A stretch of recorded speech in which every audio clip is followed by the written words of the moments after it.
सुनाएंगे। करता था तो वो माशरा उनको नहीं पकड़ता था, कौम तबाह हो जाती थी। आज अगर हमारी कौम एक अजीम कौम नहीं बन सकी तो वो जो मेरे नबी सल्लल्लाहु अलैहि वसल्लम ने 1500 साल पहले कहा था उस वजह से नहीं हो सकी। जिस मुल्क के ऊपर उसका सारा करप्ट टोला डाकू ईवानों में बैठ जाए और आम आदमी अपने बुनियादी हुकूक की तलाश में हो, जितनी मर्जी चोरी करनी है बड़ा डाकू चोरी करे, उसको पाकिस्तान का जब निजाम इंसाफ का निजाम नहीं पकड़ता उस मुल्क का कोई मुस्तकबिल नहीं है।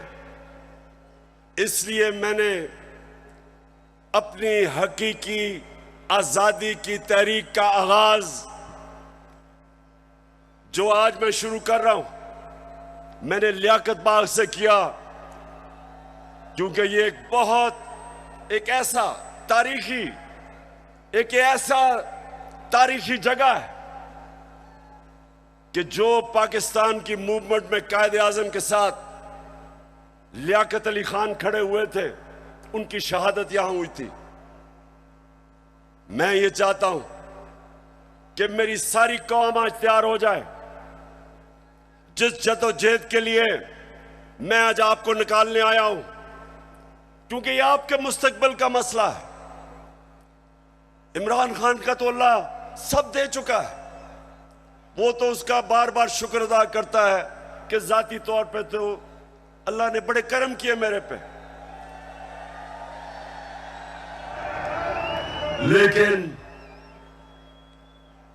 मुझे आपकी फिक्र है पाकिस्तानियों, जो आज मुल्क से हो रहा है, मुझे आपकी फिक्र है।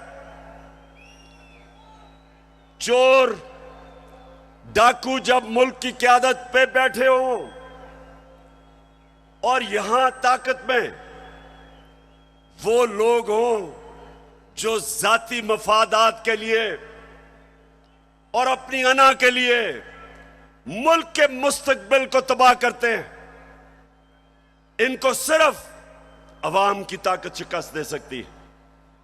और मैंने अपनी आज कौम से वादा कर रहा हूं कि जब तक मैं अपनी कौम को हकीकी आजादी नहीं दिलवाऊंगा, मैं पाकिस्तान की सड़कों पे होऊंगा, मैं अपने लोगों के अंदर जाऊंगा, मैं अपनी कौम को उठाऊंगा।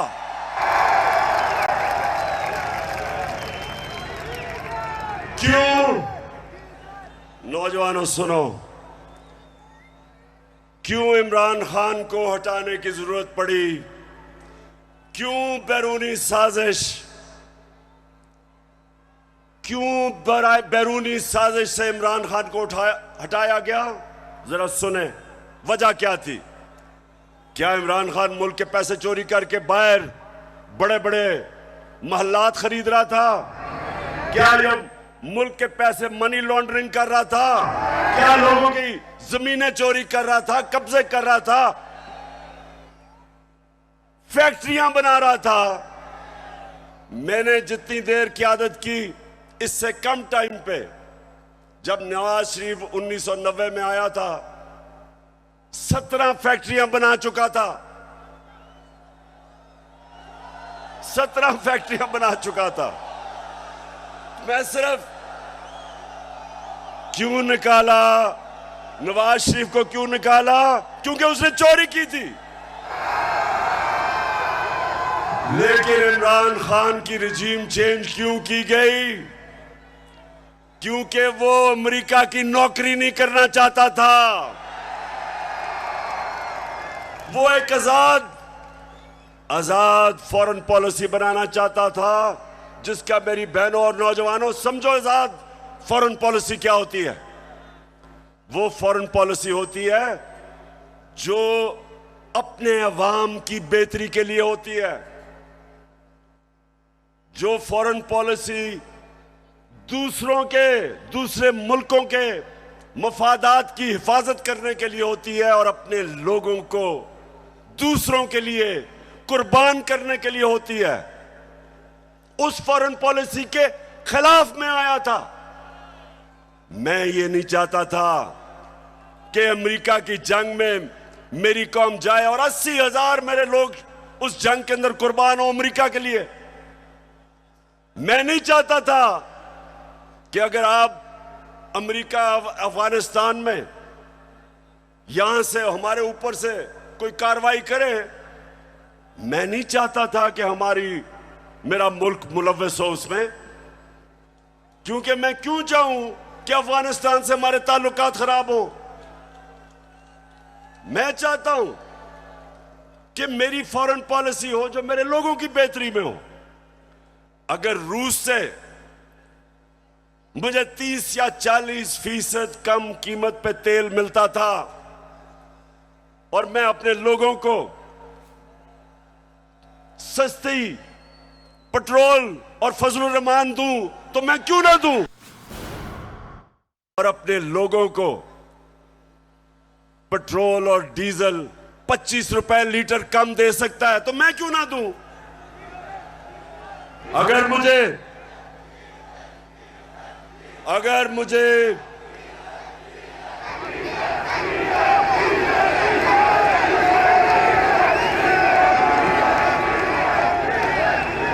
सुने नौजवानों, यह जरूरी है सुनना। देखें, अब आप समझ जाए, आजाद फॉरेन पॉलिसी है हिंदुस्तान की। उनका मुल्क सारे फैसले करता है अपने लोगों की बेहतरी के लिए।